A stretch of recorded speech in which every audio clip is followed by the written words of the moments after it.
Hello everyone, it's Naz back here again. It's been a few months off, but I'm picking up the pace again. Okay, so this is Naz from the future, and I'll be narrating the video from now on. And I came back so I could continue developing my game, and so I planned for today to implement the dagger throw mechanic, which is part of the attack system of the game. And so the mechanic works like this. When the player shoots the dagger, it will be thrown in that direction, and when it hits something, it will stick to it, whether it's an enemy or a wall.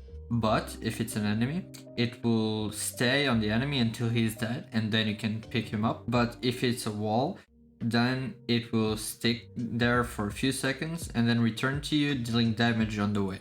To make the mechanic I explained just now, we need to pick up the game where we left off.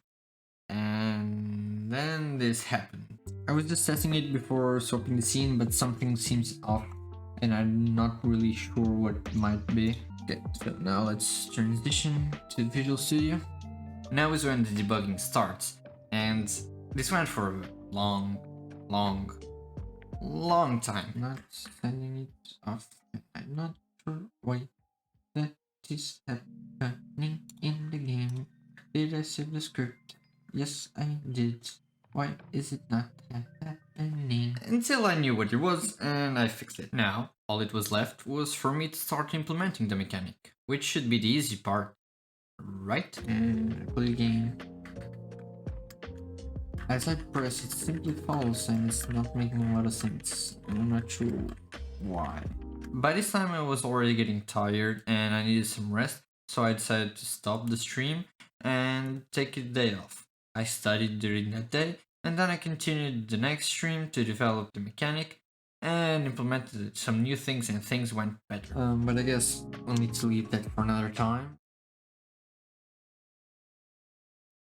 Let's go. So everything's like before, just one thing is not. See, everything's normal, but when I run backwards, it no longer flips. And that's because how the mechanic is going to work. Before, it used to be looking towards the direction he was walking, because we only had the slash attack.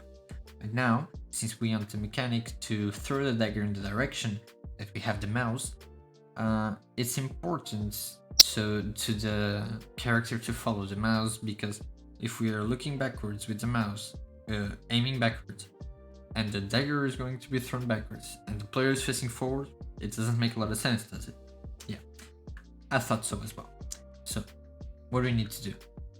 Get rid of that. We need to get our camera, and you'll understand why later on down the road. And we also need a public game object, which will be our attack point. We also need to keep track of our mouse position, because the character must look towards the mouse. How are we going to calculate the mouse position? Good question.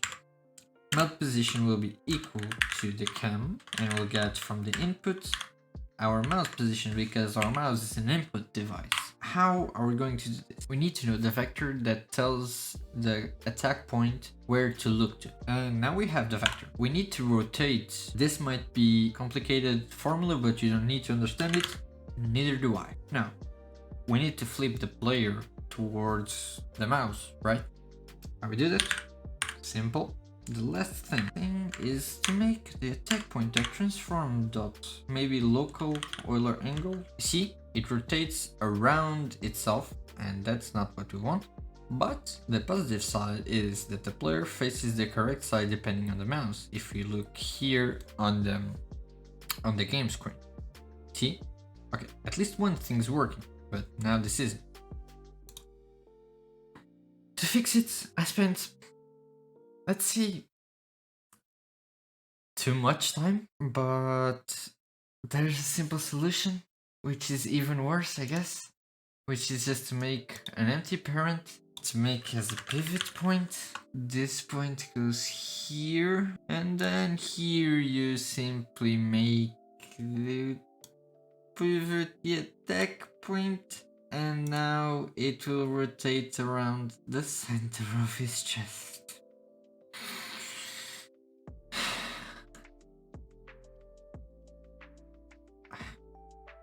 I almost studied trigonometry to make this work, and it was a simple pivot point in the center of the character.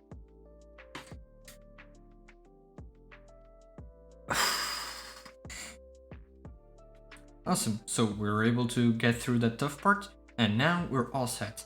Let's just do the shooting of the dagger, which is mostly easy and no complicated stuff like that one. And voila!